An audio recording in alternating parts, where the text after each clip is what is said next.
ಈ ಭಾಗದಲ್ಲಿ ಹಳೆ ಹುಬ್ಬಳ್ಳಿಯಲ್ಲಿ ನಾನು ಬಹಳ ವರ್ಷಗಳ ಕಾಲ ನನ್ನ ಆರಂಭಿಕ ಜೀವನದ ಸುಮಾರು 27-28 ವರ್ಷಗಳ ಕಾಲ ಈ ಹಳೆಬಳ್ಳಿ ಏರಿಯಾದಲ್ಲೇ ನಾನು ಕಳೆದಿದ್ದೇನೆ. ಸೊ ಹಿಂಗಾಗಿ ಇಲ್ಲಿ ಆಸಾರ ಓಣಿ ಅಥವಾ ಈಗೇನು ಆಸಾರ ಹೊಂಡ ಅಂತ ಕರೀತಾರ ಅಥವಾ ಭವಾನಿ ಶಂಕರ ದೇವಸ್ಥಾನ ಏನಿದೆ, ಇಲ್ಲಿ ನಾನು ಹಿಂದೂನು ಬಂದಿದ್ದೇನೆ. ಇಲ್ಲಿ ಪಕ್ಕಕ್ಕೆ RSS ಶಾಖೆನೂ ನಡೀತಾ ಇತ್ತು. ಸೊ ಅವತ್ತಿನಿಂದ ನೋಡ್ತಾ ಇದ್ದಂಗೆ ಈ ದೇವಸ್ಥಾನ ಇದರ ಮೇಲೆ ಅಟ್ಯಾಕ್ ಆಗೋದು ಇದೆಲ್ಲ ನಡೆದಿತ್ತು. ಆ ಟೈಮ್ದಲ್ಲೂ ಡಾಕ್ಟರ್ GH ನರೇಗಲ್ ಅವರು ಇಲ್ಲಿ ಎದುರಿಗೆ ಪ್ರಾಕ್ಟೀಸ್ ಮಾಡ್ತಾ ಇದ್ರು, ಇದ್ರ ಪಕ್ಕದಲ್ಲೇ. ಅವರು ಇದ್ರ ಬಗ್ಗೆ ಹಲವಾರು ರೀತಿಯ ಕರೆಸ್ಪಾಂಡೆನ್ಸ್ ಆ ಟೈಮ್ದಲ್ಲಿ ಮಾಡಿದ್ರು, ನನಗೆ ಗೊತ್ತಿರೋ ಮಟ್ಟಿಗೆ. ಸೊ ಇದನ್ನ ಈಗ ಈ ದೇವಸ್ಥಾನ ಏನಿದೆ 1400 ವರ್ಷಗಳ ಹಿಂದಿನ ದೇವಸ್ಥಾನ ಇದೆ, 1400 ಇಯರ್ಸ್. ಸೊ ಹಿಂಗಾಗಿ ಇದು ಸುರಕ್ಷಿತವಾದಂತಹ ಪ್ರದೇಶ. ಇದು ಆರ್ಕಿಯಾಲಜಿ ಕಾನೂನು ಪ್ರಕಾರವಾಗಿ ಇದರಲ್ಲಿ 100 ಮೀಟರ್ದಲ್ಲಿ ಯಾವುದೇ ರೀತಿಯಾದಂತ ಡೆವಲಪ್ಮೆಂಟ್ ಇರಬಹುದು, ಕನ್ಸ್ಟ್ರಕ್ಷನ್ ಇರಬಹುದು, ಆನಂತರ ಗಣಿಗಾರಿಕೆ ಇತ್ಯಾದಿ ಸಂಪೂರ್ಣವಾಗಿ ನಿಷೇಧಿತವಾಗಿದೆ. ಇದಾದ ನಂತರ 100 ಮೀಟರ್ಸ್ ಒಳಗಡೆ ಮೊದಲು ಕನ್ಸ್ಟ್ರಕ್ಷನ್ ಮಾಡಿದ್ದಾರೆ. 100 ಮೀಟರ್ ಕನ್ಸ್ಟ್ರಕ್ಷನ್ ಒಳಗೆ ಮಾಡೋದು ಅಲ್ಲದೆ ಲೆಟರ್ ಕೊಟ್ಟ ಮೇಲೆ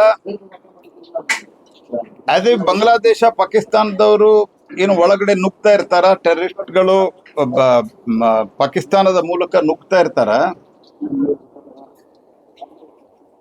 ಅಥವಾ ಬಾಂಗ್ಲಾದೇಶದಿಂದ ಇನ್ಫಿಲ್ಟ್ರೇಟರ್ಸ್ ಬರ್ತಿರ್ತಾರ, ಪಾಕಿಸ್ತಾನದಿಂದ ಟೆರರಿಸ್ಟ್ಗಳ ನುಗ್ತಾ ಇರ್ತಾರ, ಅಥವಾ ಯುದ್ಧ ನಡೀತಾ ಇರೋದು, ಆ ಮಾದರಿಯಲ್ಲಿ ಪೊಲೀಸರನ್ನಿಟ್ಟು ಈ ವರ್ಕ್ ಕಂಪ್ಲೀಟ್ ಮಾಡ್ಯಾರ. ಹಾಗಾಗಿ ಇದು ಯಾವುದೇ ರೀತಿಯಾದಂತ ಹಳೆ ಒಂದು ಮಸೀದಿ ದರ್ಗಾದ ಮುಂದ ಮಾಡ್ಬೇಕಂತಂದ್ರೆ ಎಲ್ಲರಿಗೂ ಯಾರಿಗೆ ಅವರು ಕೈಕಾಲು ಮುಗಿದ್ರು ಸಹಿತ ಇದು ಆಗಲ್ಲ. ಆದ್ರೆ ಇದು ಹಿಂದೂ ದೇವಸ್ಥಾನ ಇದೆ, ಕಾಂಗ್ರೆಸ್ ಸರ್ಕಾರ ಮುಸಲ್ಮಾನರ ಪರವಾಗಿದೆ. ಅದಕ್ಕೆ ಸಂಪೂರ್ಣವಾದಂತ ಪೊಲೀಸ್ ಫೋರ್ಸ್ ಅನ್ನ ಹಚ್ಚಿ ಇಲ್ಲಿ ಮಾಡಿದ್ದಾರೆ. ಇಲ್ಲಿನ ಕಾರ್ಪೊರೇಷನ್ದವರು ಘನಘೋರವಾದಂತ ತಪ್ಪು ಮಾಡ್ಯಾರ. ಯಾಕಂದ್ರೆ ದುಡ್ಡು ಕಾರ್ಪೊರೇಷನ್ ಅದು. ಈ ದುಡ್ಡು ಕಾರ್ಪೊರೇಷನ್ ಇದ್ದು ಸಹಿತ ಇದರದ ಕಾನೂನು ಮತ್ತು ಇದು ಶುರು ಆದ್ಮೇಲೆ ಲೆಟರ್ ಕೊಟ್ಟಾರ, ಇಲ್ಲಿ ಬಂದ್ ಮಾಡಬೇಕು, ಇದು ಸರಿಯಲ್ಲ ಅಂತ ಹೇಳಿ. ಅದರ ಮತಾಂಧ ಶಕ್ತಿಗಳ ಒತ್ತಡಕ್ಕೆ ಮಣಿದು ಇಲ್ಲಿ ಈ ಒಂದು ಇಷ್ಟೊಂದು ಪುರಾತನವಾದಂತ ದೇವಸ್ಥಾನ ಇದೆ. ಅದಾಗ್ಯೂ ಸಹಿತ ಇಲ್ಲಿ 100 ಮೀಟರ್ದಲ್ಲಿ ರಸ್ತೆ ಮಾಡಿದ್ದಾರೆ ಮತ್ತು ಹೊಂಡ ಇಲ್ಲ ಅನ್ನುವಂಥದ್ದು 23 ಲೆಟರ್ ಅದು ನಮ್ಮ ಹತ್ರ ಇದೆ. ಈಗ ಕಮಿಷನರು ತೋರಿಸಿದ್ರು, ಆದ್ರೆ ಅದ್ರೊಳಗೆ ಸ್ಪಷ್ಟವಾಗಿ ಬರೆದಿದ್ದಾರೆ 100 ಮೀಟರ್ ಇದು ಆ ದೇವಸ್ಥಾನದ 100 ಮೀಟರ್ದಲ್ಲಂತೂ ಏನು ಕೆಲಸ ಮಾಡೋಂಗಿಲ್ಲ ಅಂತ. ಮತ್ತು ಬಾಂಬೆ ಗೆಜೆಟಿಯರ್ದಿಂದ ಹಿಡ್ಕೊಂಡು ಎಲ್ಲಾದ್ರಾಗೂ ಸಹಿತ ಇಲ್ಲಿ ಒಂದು ಪುಷ್ಕರಣಿ ಇದೆ ಅನ್ನುವಂಥದ್ದು ನಮೂದಾಗಿದೆ. ನಾನು ರಾಜ್ಯದ ಆರ್ಕಿಯಾಲಜಿಕಲ್ ಅಧಿಕಾರಿಗಳಿಗೂ ಮಾತನಾಡಿದಾಗ ಇಲ್ಲ, ಅಲ್ಲೇ ಊರಲ್ಲಿ ಅವರು ತಪ್ಪಾಗಿದೆ ಅನ್ನುವಂಥದ್ದನ್ನು ಒಪ್ಪಿಕೊಂಡಿದ್ದಾರೆ. ಹಾಗಾಗಿ ಏನು ರಾಜ್ಯದಲ್ಲಿ ತುಷ್ಟೀಕರಣ, ಕಾಂಗ್ರೆಸ್ ಪಾರ್ಟಿಯ ತುಷ್ಟೀಕರಣ ಇದೆ. ಯಾಕಂದ್ರೆ ಮೇಲಿನಿಂದನೂ ಅದೇ ನಡೀತಾ ಇದೆ, ತುಷ್ಟೀಕರಣದ ಪರಾಕಾಷ್ಠೆ. ಇಲ್ಲಿ ಬಹುಸಂಖ್ಯಾತ ಜನರ ಭಾವನೆಗಳಿಗೆ ಗಾಳಿಗೆ ತೂರಿ ಕಾರ್ಪೊರೇಷನ್ದ ಇಲ್ಲಿನ ಅಧಿಕಾರಿಗಳ ತಪ್ಪಿನಿಂದಾಗಿ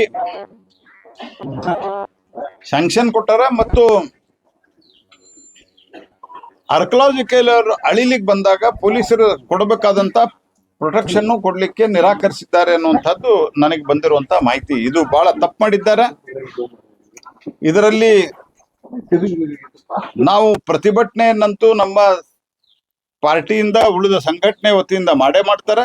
ಇದು ಕಂಟಿನ್ಯೂ ಆಗ್ತದೆ ಮತ್ತು ಇದರ ಜೊತೆಗೆ ಕಾನೂನಿನ ಹೋರಾಟವನ್ನು ಸಹಿತ ನಾವು ತೀವ್ರವಾಗಿ ಮುಂದುವರಿಸ್ತೀವಿ. ಯಾರು ತಪ್ಪು ಮಾಡ್ಯಾರ ಅವರಿಗೆ ಇದರಲ್ಲಿ ಮುಂದಿನ ದಿವಸದಲ್ಲಿ ಕೋರ್ಟ್ನಿಂದ ಅವರ ಮೇಲೆ ತಕ್ಕ ಶಿಕ್ಷೆ ಆಗ್ತದೆ, ತಕ್ಕ ಪರಿಣಾಮವನ್ನು ಅವ್ರು ಎದುರಿಸಬೇಕಾಗ್ತದೆ ಅನ್ನುವಂಥ ಎಚ್ಚರಿಕೆಯನ್ನು ನಾನು ಕೊಡ್ತೀನಿ. ಪಾಲಿಕೆ ಅಂತ ಹೇಳಿ ಈ ಪಾಲಿಕೆಯಲ್ಲಿ ನಿಮ್ದೇ ಅಧಿಕಾರಿ, ಈ ಕ್ಷೇತ್ರದವರು ನಿಮ್ದೇ ಶಾಸಕ ಎಲ್ಲ ಇದ್ರು ಅಂದ್ರೆ ಅವರೆಲ್ಲರೂ ಓದು ಮಾಡಿ ಅಧಿಕಾರಿಗಳು ಮಾಡಿದ್ರು. ಪಾಲಿಕೆ ಪಾಲಿಕೆಯ ಎಕ್ಸಿಕ್ಯೂಟಿವ್ ಆಫೀಸರು ಕರ್ನಾಟಕದಲ್ಲಿ ಕರ್ನಾಟಕ ಮುನ್ಸಿಪಲ್ ಆಕ್ಟ್ ಪ್ರಕಾರ ಬಾಡಿಗೆ ಓನ್ಲಿ ರೆಕಮೆಂಡರಿ ಇದೆ. ಬಾಡಿ ಬಹಳ ಸರ್ತಿ ಬಾಡಿ ನಮ್ಮ ಕೈಯಲ್ಲಿದೆ ಅಥವಾ ಯಾವುದೇ ಪಾರ್ಟಿ ಒಳಗಿರಲಿ, ಆಸ್ ಆಫ್ ನೌ ಇರುವಂತ ಸ್ಥಿತಿ ಬಾಡಿ ಇದೆ ಇನ್ ಎ ವೇ ರೆಕಮೆಂಡರಿನ ಅದು. All executive decisions will be taken by officers. All executive decisions, even ಇವ್ರು ಸರ್ವಾನುಮತದಿಂದ ಒಂದು ರೆಸೊಲ್ಯೂಷನ್ ಪಾಸ್ ಮಾಡಿದ್ರು ಸಹಿತ ಯಾವುದೋ ಒಂದು ವಿಷಯಕ್ಕೆ ಸಂಬಂಧಿಸಿದಂತೆ ಅದನ್ನ ಅಲ್ಲಿರುವಂತ ಪಾಲಿಕೆ ಹೆಡ್, ಅದು ಕಮಿಷನರ್ ಇರ್ಬೋದು ಅಥವಾ ಇನ್ಯಾರು ಚೀಫ್ ಆಫೀಸರ್, ಈ ತರದ್ ಯಾರು ಇರ್ತಾರೆ ಬೇರೆ ಬೇರೆ ಸಣ್ಣ ಮುನ್ಸಿಪಾಲಿಟಿಗಳಲ್ಲಿ, they can write it to the government.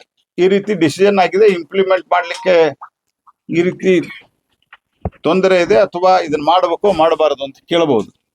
Corporation ಬಹಳಷ್ಟು ಜನರಿಗೆ ಕಾರ್ಪೊರೇಷನ್ ಅಧಿಕಾರ ಅಂತಂದ್ರೆ ಹೆಂಗೆ, ಈ ರಾಜ್ಯಗಳಲ್ಲಿ ಕೇಂದ್ರದಲ್ಲಿ ಎಕ್ಸಿಕ್ಯೂಟಿವ್ ಅಂದ್ರೆ ಮಂತ್ರಿ ಮಂಡಲಕ್ಕೆ ಏನು ಅಧಿಕಾರ ಇರ್ತದೆ ಆ ಅಧಿಕಾರ ಅಂತ ತಿಳ್ಕೊಂಡಿದ್ದಾರೆ. ಅದು ತಪ್ಪು. ಕಾರ್ಪೊರೇಷನ್ ಬಾಡಿಯಲ್ಲಿ ಯಾವುದು ರೆಸೊಲ್ಯೂಷನ್ ಆಗಿಲ್ಲ. ಮೇಯರು ಸಹಿತ ಇವರಿಗೆ ಮಾಡಬೇಡ ಅಂತ ಹೇಳಿದ ನಂತರ ಸಹಿತ ಮಾಡಿದ್ದಾರೆ. ಸ್ವತಃ ಬಂದಿದ್ದಾರೆ ಇಲ್ಲಿ ಅವರು.